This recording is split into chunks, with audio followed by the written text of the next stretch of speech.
আজকে ছোট সাহেবকে শক্ত করে ধরে বসে থাকতে ভয় করছে। মনে হচ্ছে ওনাকে ধরে বোধহয় উনি রাগ করবেন। তবুও সাহস করে ওনার পেটে হাতটা রাখলাম। উনিও তেমন কিছুই বললেন না।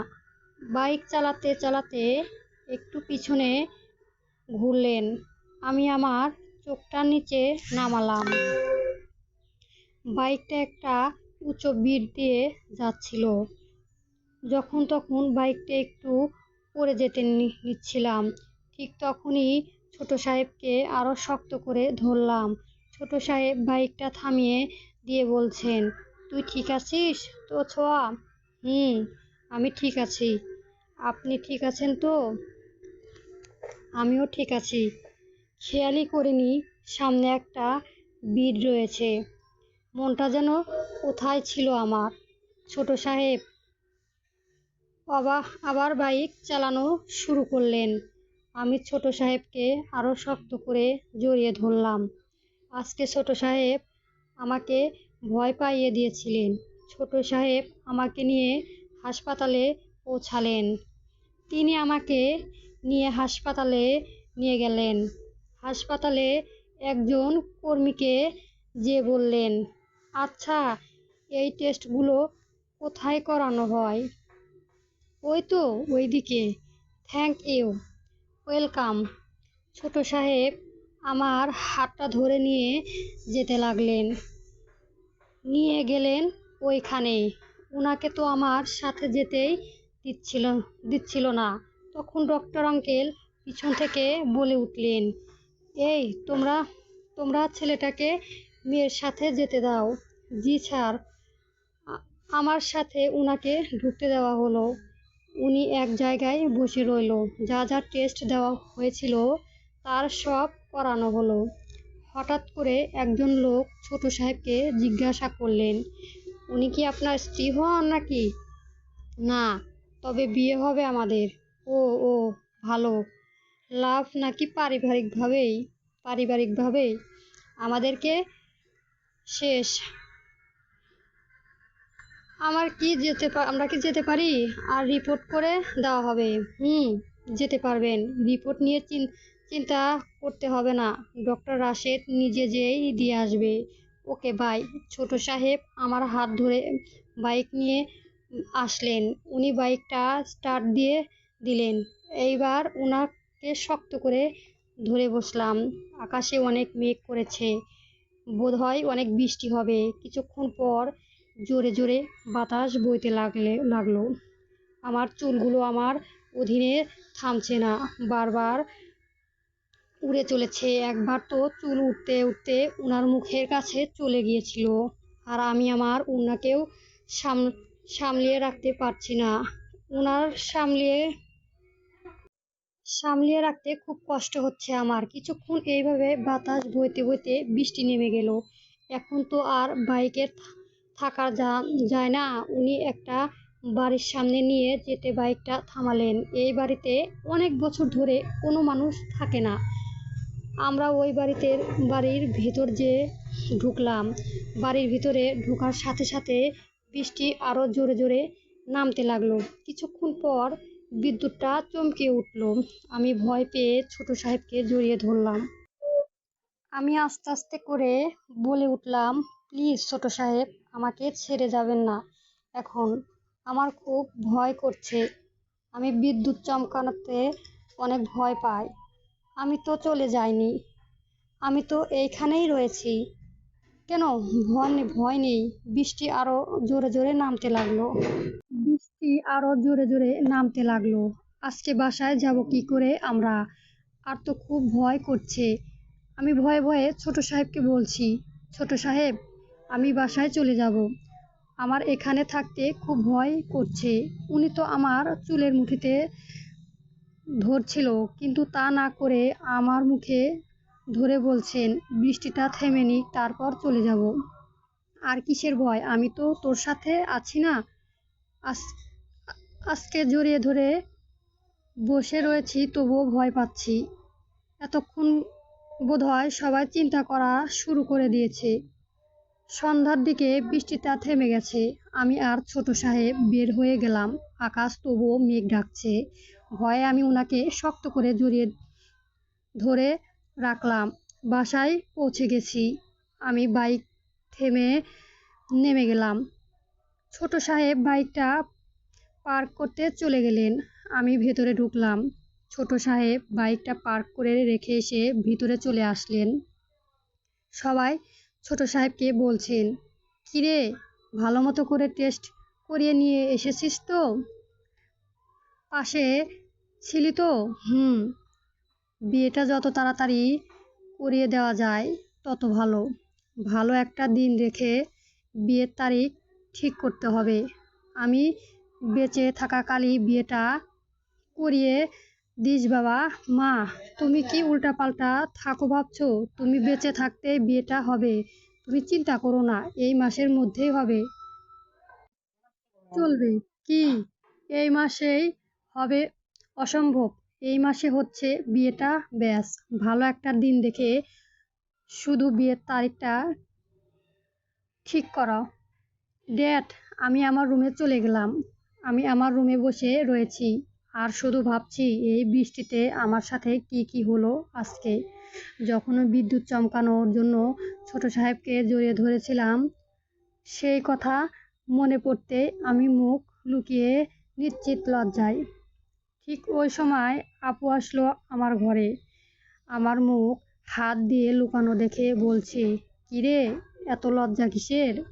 আমি সাথে হাতটা নিচে নামিয়ে নিলাম আর নিজেকে স্বাভাবিক রাখার চেষ্টা করছি।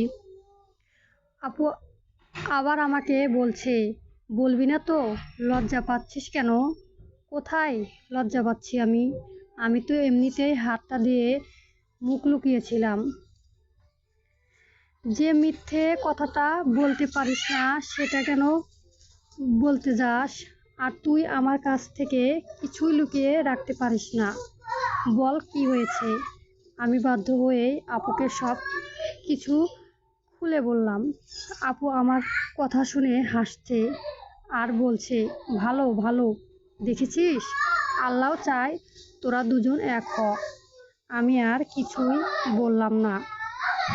ওইদিকে চল, সবাই ওইদিকে আছে। আপু আমাকে সবাই যেখানে রয়েছে সেইখানে নিয়ে গেল। আমাকে বসিয়ে দিল। সাহেব আমাকে বলছেন, মা, তুই এই বিয়েতে রাজি আছিস? তুই রাজি না থাকলে এই বিয়ে দিব না। এটা তো পুরো জীবনের ব্যাপার। আপনি আমার লাইফের জন্য যা যা ভেবেছেন তা কি কখনো খারাপ হয়ে দাঁড়িয়েছে? এইবারও আপনি আমার জন্য কোনো খারাপ কিছু ভাবছেন না। আমি রাজি আছি বাবা। মাফ করবেন সাহেব। বাবাটা ঠিক ছিল রে মা। বাবা, উনারা সবাই কথা বলছেন বিয়েটা কবে করানো যায় সাথের সঙ্গী। হাতে মেহেদি লাগানো, গায়ে হলুদ, তারপর বিয়ে। উপর থেকে ছোট সাহেব চিল্লিয়ে চিল্লিয়ে আমাকে ডাকছেন, এই ছোঁয়া, কোথায় রে তুই? তাড়াতাড়ি আয় উপরে।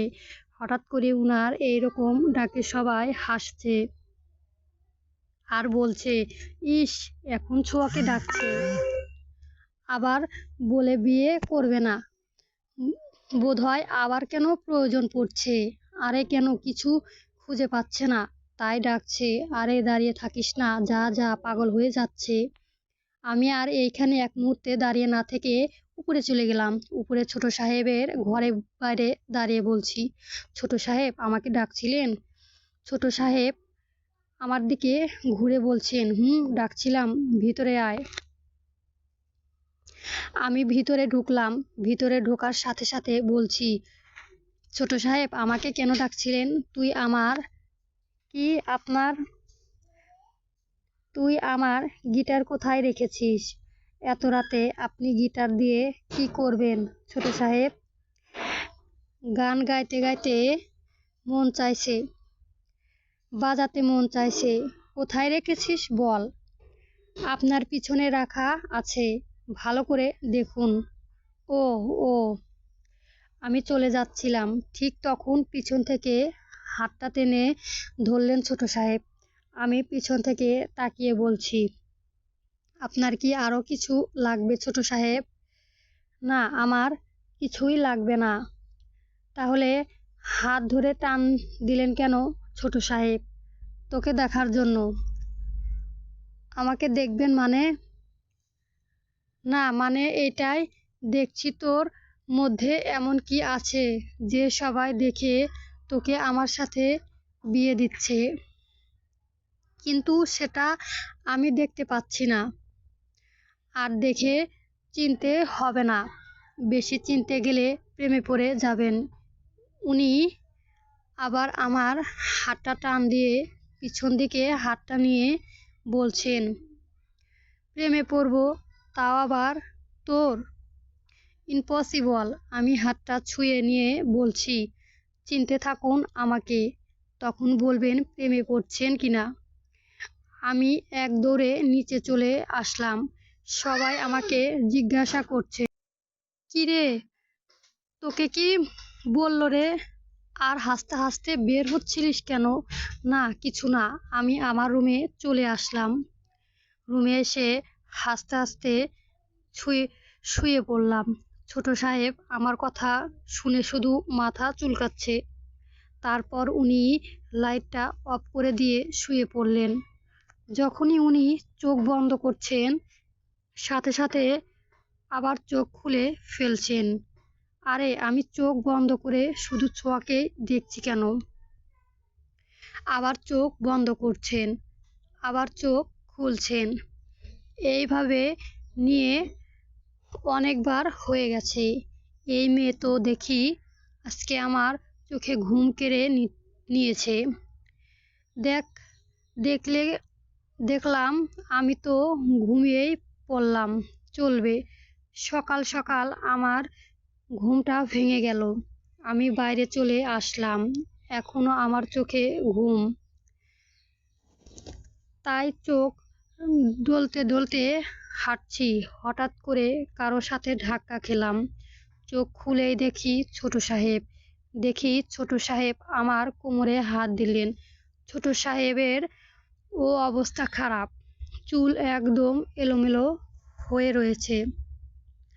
আমার উনাকে দেখে খুব হাসি পাচ্ছে। উনাকে দেখে এমন মনে হচ্ছিল উনি সারা রাত ঘুমাতে পারেনি। আমি নিজেকে কন্ট্রোল করে বলতে লাগলাম, ছোট সাহেব আমাকে ছাড়ুন। উনি আমাকে ছেড়ে দিলেন।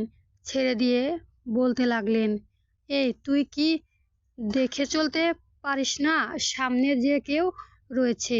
আমি না হয় না দেখে চলছিলাম, কিন্তু আপনি তো দেখে দেখে চলছিলেন। আপনি তো আমাকে দেখে সাইড দিতে পারতেন।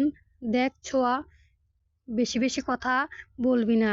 এমনিতেই সারা রাত ঘুমাতে পারি নাই, সেটা তো আপনাকে দেখেই বোঝা যাচ্ছে। ছোট সাহেব, আপনার সব চুল এলোমেলো হয়ে রয়েছে। এই ছোঁয়া, বেশি কথা বলবি না। তোর জন্যই তো সারা রাত ঘুমাতে পারি নাই। যাক বাবা, আমি আবার কি করলাম? নিশ্চুপ। কি হলো বলুন, কি করেছি আমি যার কারণে আপনি ঘুমাতে পারেননি? উনি কেন কিছু না বলে শক্ত করে আমার হাতে বাহু দুটোকে ধরলেন। এমনভাবে ধরেছেন যে প্রচুর ব্যথা করছে। মনকে শক্ত করে বলতে লাগলাম, আজব তো, এমন কি করেছি যে আপনি ঘুমাতে পারেননি? তা না বলে আমার হাতে বাহু দুটো ধরলেন আপনার শক্ত শক্ত হাত দিয়ে। তোর জানতে হবে তুই কি করেছিস? আমার জানার অধিকার আছে ছোট সাহেব। না, তোকে জানতে হবে না। এবার চুপ করে থাক। আমি চুপ থাকবো না। আমি জেনেই ছাড়বো কি এমন করেছি যে আপনার চোখে ঘুম আমি কেড়ে নিয়েছি। পিছন থেকে আপু একটা কাশি দিল। সে বলে উঠল, বিয়ে না হওয়া পর্যন্ত তুমি আমার হবু স্ত্রীর মুখ দেখতে পারবে না প্রান্তিক। আমি দেখতে চাই না এই মুখ। আমার দেখার কোনো ইচ্ছেও নেই। ইস, পুষ্পিতা বলে উঠল। আমি জেনে খুব খুশি হয়েছি ছোট ভাইয়া, আর ছোঁয়া ভাবি আমাদের দুজনের বিয়ে হবে। আরে পুষ্পিতা, তুই এখন আসলি? কখন আসলি? অনেক রাত করে ভাইয়া।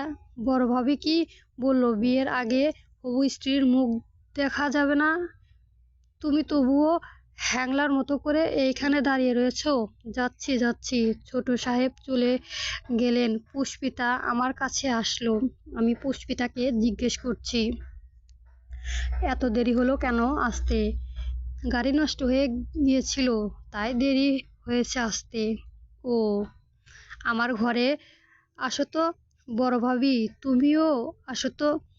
তোমাদের দুজনের জন্য গিফট নিয়ে এসেছি। হুম, চল। পুষ্পিতা আমাদের দুজনকে ওর ঘরে নিয়ে গেল। বাবা আর বাকি সবাইরা নিচে চলে এসেছে। ছোট সাহেবও নিচে চলে এসেছে। বাবা বলতে লাগলেন, বিয়ের তারিখ আর বাকি সব অনুষ্ঠানের তারিখও ফিক্সড হয়ে গেছে। কি? সব কিছুই ঠিক হয়ে গেছে? কবে কবে? বলছি।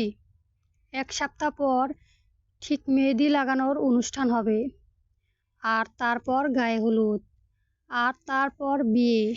ছোট সাহেব মুখরো ঘুমরো করে বসে রয়েছে। আমি পুষ্পিতা আর আপুর নিচে চলে আসলাম।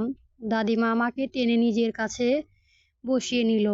আমি কিছুই বুঝতে পারলাম না এখানে কি বিষয় নিয়ে কথা হচ্ছে। বাবা অবাক আবার বলা শুরু করলেন, তার আগে যদি তোমরা সঙ্গীতের অনুষ্ঠান করতে চাও তাহলে কালকে বা পরশুদিন করতে পারো। ঠিক আছে। ছোট সাহেবের বন্ধুরা আসলো। বাবা তাদেরকে দেখতে বলছে, এই কয়েকদিন আসনি কেন? আজকে আসলা? কাজের ব্যস্ত ছিলাম আঙ্কেল।